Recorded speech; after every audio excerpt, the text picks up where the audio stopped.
አሁን የምትሰሙኝ ትዳራችሁ በጣም ውጤታማ እንዲሆን፣ ሰላማዊ እንዲሆን፣ የክርስቶስ ማደሪያ እንዲሆን በእውነት ከፈለጋችሁ እነዚህን 4 ነገሮች ማድረግ ይጠበቅባቸዋል። ይሄንን ሁለቱን ቅዱስ ዮሐንስ አፈወርቅ፣ ሁለቱን ደግሞ ቅዱስ ጎርጎርዮስ ዘንዚናዙ ያስተማሩት የመከሩት ትምህርት ነው። የመጀመሪያው ባል የቤቱ ራስ ነው። ይህን ወንዶች ባሎች ማወቅ አለባቸው። ክርስቶስ የቤተ ክርስቲያን ራስ ነው። ብርሃነ ዓለም ቅዱስ ጳውሎስ በኤፌሶን ምዕራፍ 5 ቁጥር 23 ላይ ያለው ይሄንን ነው። በጋብቻ መካከል በወንድና በሴቶች መካከል ያለውን ሕይወት ካስተማረ በኋላ ይህንን ሕይወት በክርስቶስና በቤተ ክርስቲያን መስዬ አስተምረዋለሁ ነው ያለው። ስለዚህ ባል እንደ ክርስቶስ ነው ማለት ነው። የቤት ራስ፣ የቤተ ክርስቲያን ራስ ማን ነው? ክርስቶስ ነው። ለዚህ ባልም የቤት ራስ ነው። ክርስቶስ ለቤተ ክርስቲያን ያደረገው ምንድን ነው? ዋጋ ከፍሏል አይደለ? ቤተ ክርስቲያንን ወዷታል።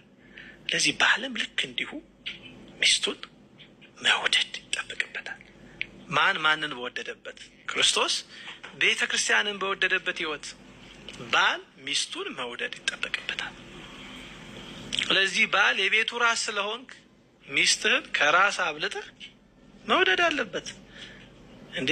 ክርስቶስ ታዲያ ለቤተ ክርስቲያን የከፈለው ዋጋ፣ ለቤተ ክርስቲያን የከፈለው ያ ፍቅር ያንደበት ብቻ ነው እንዴ?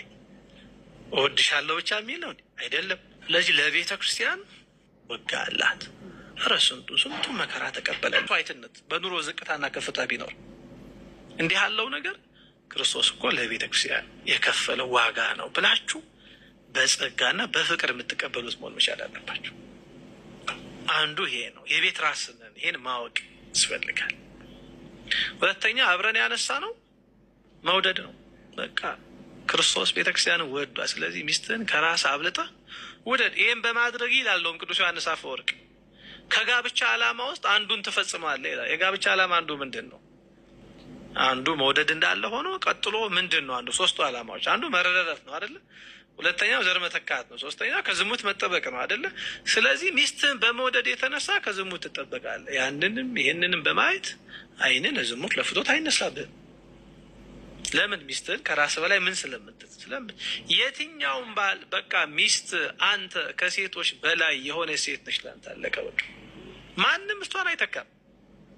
ሺህ ቆንጆ ቢኖር፣ ሺህ ውብ ቢኖር፣ ሺህ ሌላ ነገር ቢኖር ያንተን እውነተኛ ረዳት ሊተካ የሚችል የለም። ምክንያቱም አንተ ክርስቶስ ቤተክርስቲያንን በወደደበት ፍቅር